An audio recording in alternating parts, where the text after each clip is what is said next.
नमस्कार। फिर पैसा बोलता है में आपका स्वागत है। सब लोग जानते हैं टाटा ग्रुप के बारे में। टाटा ग्रुप 150 साल के ऊपर से भारत में है। उस ग्रुप का फाउंडर जमशेदजी टाटा थे। वो पहले कॉटन ट्रेडिंग करते थे। उसके बाद 2 कॉटन मिल को लेते, एक न्यू एम्परस मिल, विक्टोरिया मिल। उन्होंने 2 कॉटन मिल्स नागपुर में को लेते। नागपुर में वो पहले आदमी थे जो कॉटन मिल को ले। वो इसीलिए नागपुर चुने क्योंकि वो कॉटन ग्रोइंग एरिया के पास हो। उसके पहले सब मिल्स बॉम्बे में थे। उनका पहला मिल का नाम था एम्प्रेस मिल्स, क्वीन विक्टोरिया के नाम पर उन्होंने शुरू किया। और दूसरा मिल स्वराज मिल वो नया भारत के नाम में उन्होंने शुरू किया। वो कॉटन ट्रेडिंग में बहुत सक्सेसफुल थे।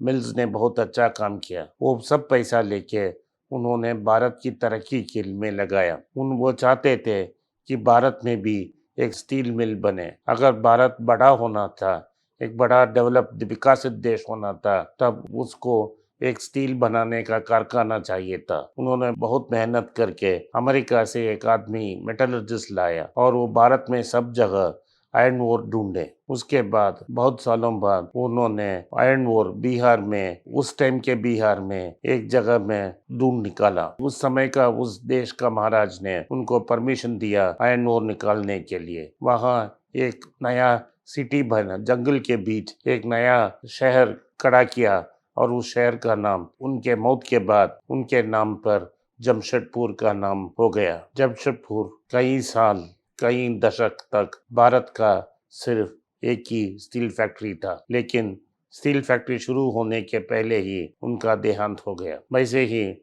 उन्होंने भारत में भारतीय लोगों के लिए पहला 5 स्टार होटल खोला। वो आज भी बॉम्बे में है। उसका नाम है ताज पैलेस। वो एक बड़ा होटल ग्रुप बना के इंडियन होटल के नाम में शुरू हो रहा है। अभी भी इंडियन होटल के नाम में अब बहुत प्रसिद्ध हो गया है। उन्होंने टाटा पावर का भी निर्माण किया और बॉम्बे में पहले पावर जनरेशन किया। इनके बाद JRD टाटा ने कार्यभार संभाला और उन्होंने अनेक कंपनियां शुरू की है। लेकिन पिछले 10 साल में टाटा स्टील में कोरस नाम एक कंपनी को खरीदने से उनका प्रॉफिट्स इतना नहीं हो पाया और कंपनी बहुत मुश्किल में हो गई। वैसे ही टाटा पावर भी वो मुद्रा पावर प्लांट के इश्यू में फंसकर बहुत ऊपर नहीं आ सकी। टाटा मोटर्स में प्रॉब्लम ये हो गया कि कमर्शियल व्हीकल का डिमांड कोलैप्स होने के बाद वो रिकवरी नहीं हो पाया अभी तक। लेकिन आज उनके पास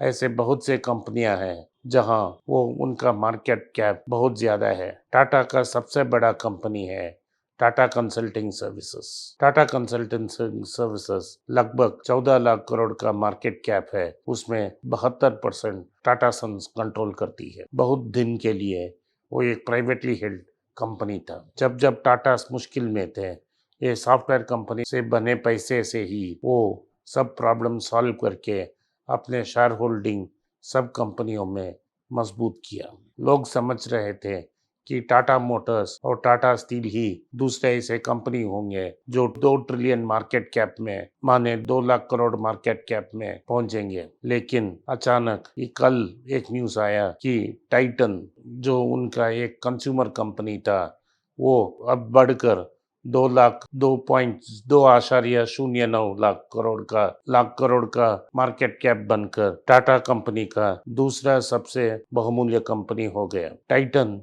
एक एक्सीडेंट से शुरू किया गया कंपनी था। लाइसेंस राज में बहुत साल सिर्फ HMT ही वॉच बनाती थी इंडिया में, भारत में। इंडिया में दूसरा कोई वॉच मेकर ही नहीं था। तो जेरेक्स देसाई और JRD टाटा ने 80 के दशक में एक टाइटन नाम का एक वॉच मेकिंग कंपनी शुरू किया। वो company TIDCO, Tamil Nadu industrial development corporation के साथ जॉइंट वेंचर में होसूर में शुरू किया। शीघ्र ही वो सबसे बड़ा वॉच कंपनी इंडिया में बना। वो थोड़ी देर दिन के लिए टाइमेक्स के साथ एक जॉइंट वेंचर भी थी, लेकिन वो जॉइंट वेंचर खत्म हो गई। लेकिन टाटास को पता था कि सिर्फ वॉच बनाने से ही वो बड़ा कंपनी नहीं हो सकता है। उन्होंने ऑर्गेनाइज्ड रिटेलिंग में पहले बड़ा नाम उन्होंने शुरू किया। एक स्टोर नाम तनिष्क नाम का एक ज्वेलरी स्टोर। वो जोड़ा अकबर फिल्म में सब ज्वेलरी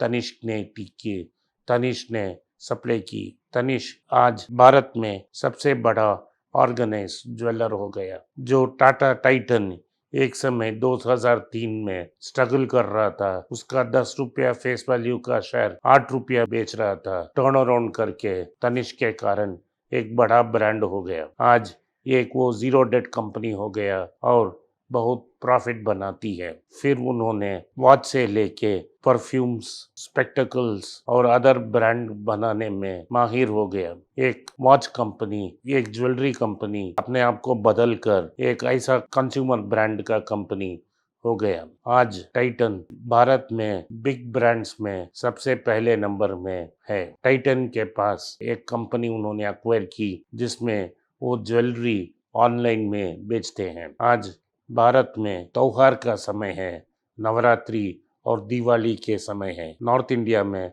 दिवाली के पहले 2 दिन पहले धनतेरस नाम के एक फेस्टिवल होती है, जब उस दिन लोग सोना खरीदते हैं। सोना का दाम क्वार्टर ऑन क्वार्टर 8% कम हुआ है, इसीलिए टाइटन का सेल्स भी बहुत बढ़ गया। जून क्वार्टर में ही उनका सेल्स बहुत ऊपर था। अभी दूसरा और तीसरा क्वार्टर टाइटन का बहुत स्ट्रांग होगा, लेकिन पिछले साल ये पैंडमिक के कारण टाइटन और तनिष्क अपना शोरूम ही खोल नहीं सके। इसके बावजूद शेयर उनका एक साल पहले 1254 रुपया में था, लेकिन जैसे ही पैंडमिक खत्म हुई और शोरूम खोले, उनका सेल्स ऊपर जाता रहा। सोने के दाम थोड़ा कम होने कारण इस साल नवरात्रि, धनतेरस और दिवाली में उनका सेल बहुत ज़्यादा होगा, मार्जिन भी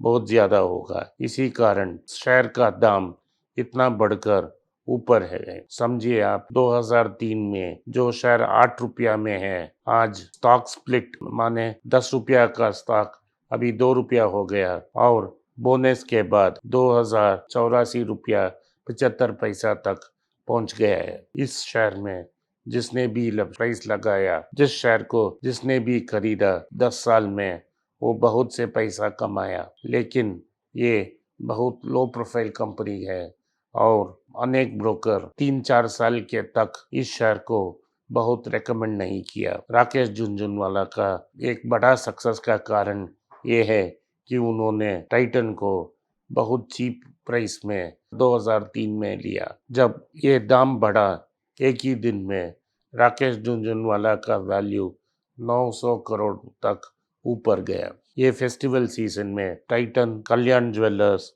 और तंगमईल ज्वेलरी का स्टॉक ऊपर जाएगा। कल्याण ज्वेलर्स ने अभी एक साल पहले आईपीओ किया और आईपीओ के नीचे उनका शेयर का दाम गिरा था, लेकिन अब आईपीओ के ऊपर जाकर 3 रुपया ऊपर ट्रेड कर रहा है। दूसरा शेयर्स जो ज्वेलरी शेयर्स में बहुत ऊपर चल रहा है वो है तंगमईल ज्वेलर, जो तमिलनाडु में ज्वेलरी शोरूम रखा है। उनका दाम 388 रुपया से लेके आज एक ही साल में 1229 तक पहुंच गया है। सब ज्वेलर्स का ये टाइम है, क्योंकि भारत में लोग अभी शादी और फेस्टिवल्स के कारण गोल्ड, सोने का खरीदते हैं और सेल्स अभी से लेके दिसंबर तक पीक में होगा। लेकिन इन शेयरों का खरीदने का टाइम 6 महीने पहले था, आज नहीं। तो आपको अनुमान होना चाहिए कि 6 महीने के बाद इंडस्ट्री में क्या होगा और उस शेयर उस टाइम खरीदना पड़ेगा। धन्यवाद,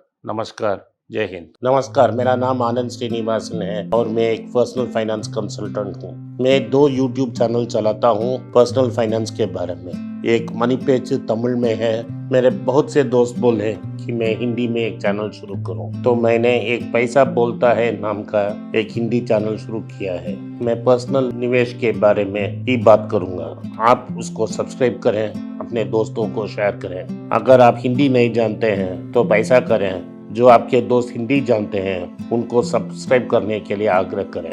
धन्यवाद, नमस्कार।